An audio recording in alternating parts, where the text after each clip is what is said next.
Recordings. Hello, so my name is Parma Akshay and currently I am studying Masters in Chemical Engineering. Hello everyone, my name is Martin Dang. I am studying Master of Engineering in Mechanical Engineering.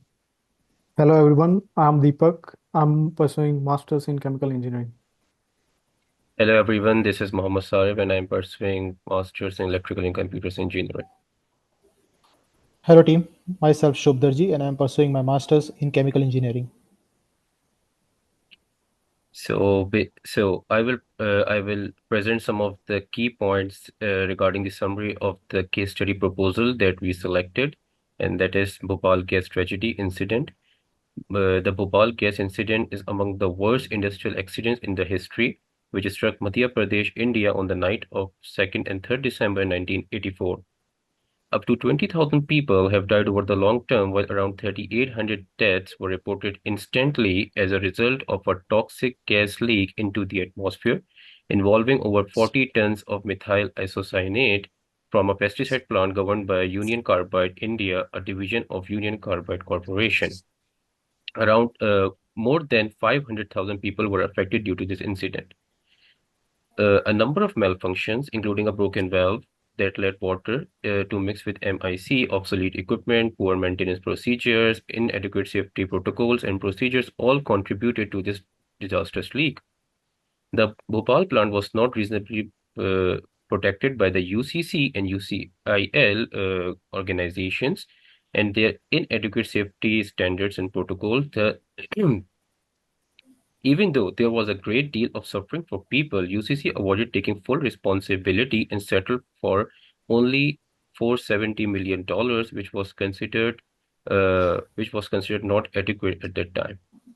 Although talking about some ongoing struggles for people and survivors and their families, this tragedy has resulted in their persistent health problems, including their chronic respiratory, neurological, and birth issues, some environmental contamination, and the people not getting fair justice.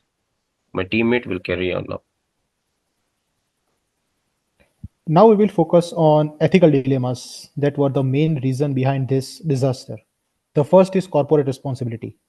Union Carbide attempted to avoid legal and moral responsibility by shifting blame to its Indian subsidiary. This raises questions about the ethical obligations of multinational corporations operating in developing countries. Second is inadequate compensation. The $470 million settlement was based on significant underestimations of deaths and injuries. The average compensation for the families of dead was just only $2,200. This highlights issues of fair compensation for victims of industrial disasters. Third one is withholding of information. Union Carbide Corporation has never fully disclosed the exact compensation of gas leak. This demonstrates ethical issues around transparency and the right of victims to know what they were exposed to. Fourth one is environmental contamination. Union Carbide failed to fully clean up the plant, leading to ongoing toxic chemical and heavy metal contamination to local water supplies. This raises ethical questions about long term corporate responsibility for environmental remediation. Fifth is prioritizing economic growth over the safety. Nowadays, each and every business has to do. But India's rapid industrialization since 1984 has often prioritized economic development over environmental and public health protections. This represents an ethical dilemma between economic growth and human environmental welfare. The last and the main is double standards. The manner in which the Bhopal plant was operated suggests the existence of double standards for multinational corporations operating in the developing versus developed countries. This raises ethical concerns about equitable safety practice globally. So that is the summary of the case, and I will wrap up its ethical dilemmas. Next, we will be discussing how these ethical dilemmas relates to engineering ethics principles. So first, we'll be assessing the dilemmas under the scope of macroethics and microethics. So for macroethics, it focuses on the ethical duties of whole system rather than the operator. So here it means the authority, which is the government and the corporates itself. It can be seen that the policy and the legal framework lacks of enforcement on compensations, information transparency, and environmental impact control. Another ethical concern is the society's upholding values of economic growth. This is a common issue in developing countries where the safety standards are often bypassed to save costs, leading to double standards. Another concept is microethics. This is driven by macroethics when it comes to individual duties. So in this case, it's the employee's actions being controlled by the management, which leads to conflict in personal ethical duties. That including honesty, transparency, protecting the public. Um, but on the other hand, microethics can steer macro. So, for example, the employees can refuse to perform the work if it goes against their morale. The question here is, how do we protect and encourage these employees to do so? Uh, Another point of view that can be used to analyze the ethical dilemmas is the normative uncertainty. Next slide, please. So here we will be looking at each dilemmas under the scope of consequentialisms and deontology. So in terms of consequentialisms, the negative results, including loss of lives, long-term health impact, and contaminated soil and water, it indicated that the actions is unethical. The ontologies, on the other hand, focus on the driving force of the actions rather than the consequence to justify whether an action is ethical or unethical. So in this case, the ontology pointed out the lack of morale duty in public health, victim compensations, information transparency, um, environmental protections, human safety, and equality. So that all adds up to the reason why these ethical dilemmas is judged unethical under the scope of normative uncertainty. Um, Now, my teammates will carry on with the discussions relating to this topic. Okay, so for this incident, we had a long discussion. And from discussion, we come on three questions that why this incident happened and what's the reason behind this.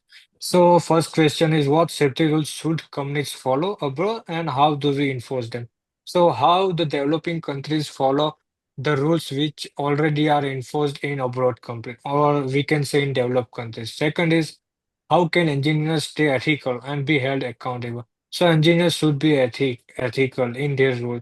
And so how they be ethical in their role, it's the main question. And the last one is how do engineers balance between companies' goals and safety in safety?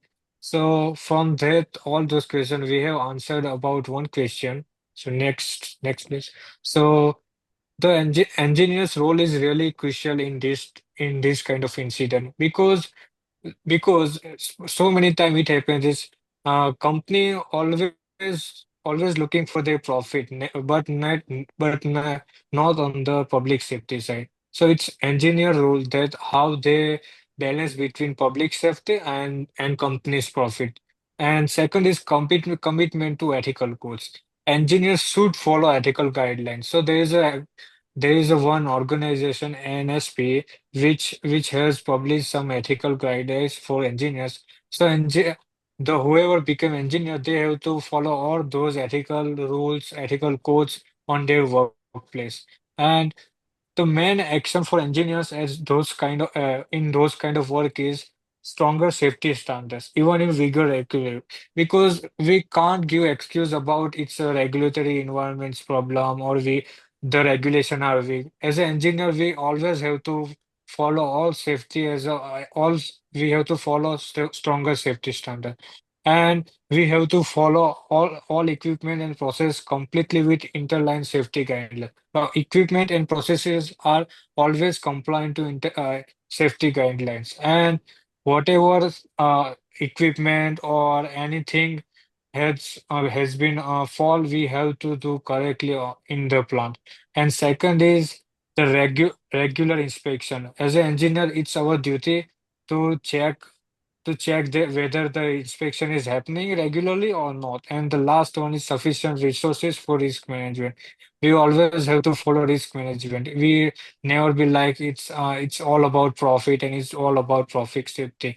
We have to manage our risk and we have to manage our reward. So we have to find a thin line between risk and reward management.